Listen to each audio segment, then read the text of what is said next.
So let's take a look at the 2013 Sauvignon Blanc. Right across the country, the vintage has been reported as fantastic. And Sauvignon Blanc is the vast majority of what we do, 68% of the total harvest. Quality across all regions is really good. We can expect from the warmer regions like Hawke's Bay, wines with significantly more weight in the mid-palate, and perhaps flavours that are tending towards the more tropical end of the spectrum. Marlborough, long, moderate growing season, we're going to see all of those quintessentially Marlborough characters coming through. Nice, racy acidity, bright, zesty flavours and aromas. A great year right across the country. We've got a lot of good wine coming our way. This is our latest release, the Bird Single Vineyard 2013 Marlborough Sauvignon Blanc. Now, from a vintage as good as 2013, we could almost expect overwhelming flavours and aromas, which are quite typical of Marlborough. I've been particularly careful from a winemaking stance to address the production of the 2013 Bird Sauvignon from the perspective of balance. Now, that's not an easy task given that Bird Sauvignon Blanc is a single vineyard wine. We have very little scope for blending. So all of the decisions about getting balance in our wine and perfecting our winemaking essentially have to be done in the vineyard. So the basics. Well, essentially, the vineyard is in the Rapara district of the Wairau Valley in Marlborough. Soil types, a reasonably coarse silt loam over the top of river stones or shingle. We love those soil types for Sauvignon Blanc because they tend to have relatively low fertility and relatively low water holding capacity. That gives us a bit of control on the Sauvignon Blanc. And after all, I've always looked at Sauvignon Blanc as a variety that needs taming. Let's look at the wine.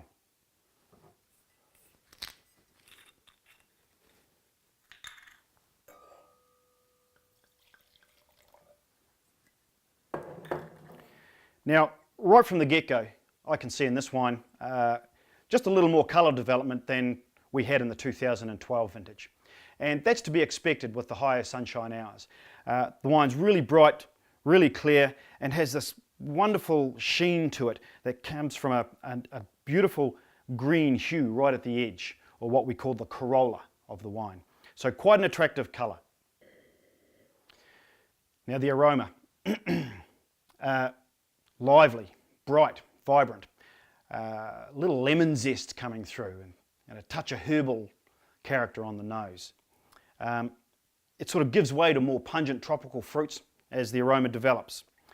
The overall impression, one of elegance and restraint.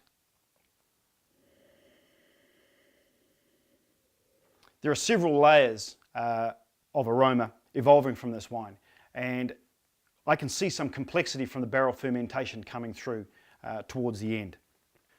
The all-important flavour, the palate. Let's have a quick look at it.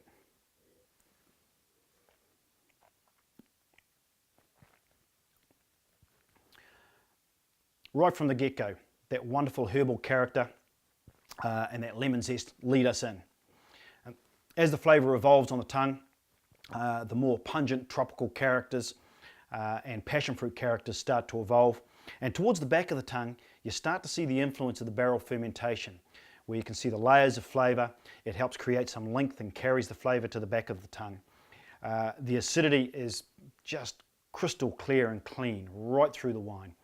This is just very, very bright, everything you'd expect from a young Sauvignon Blanc. This wine has fantastic structure. There's great middle palate weight, and that's derived from almost 20% barrel fermentation and the fact that the fruit was pristine ripe when it was harvested. The finish of the wine gives an indication that there might be some sweetness, but then it disappears and tails off with this beautiful, crisp, clean, dry finish and just a slight acid snap at the end. I suspect the appearance of sweetness at the end of the palate is more to do with slightly elevated alcohol levels, this wine being just a tad over 13%. All in all, I think we've hit the mark. The balance in this wine's fantastic. We've got everything in here that we had hoped for. All of the attributes of the vineyard and the attributes that we expect from Marlborough. That clean, crisp acidity, really bright, zesty fruit, We've got great middle palate weight, and all of the winemaking attributes that we've used to create some complexity in this wine are all showing through. If I had to pair this up with food, my immediate preference would be to go to a bowl of oysters or a light green salad with some goat cheese in it.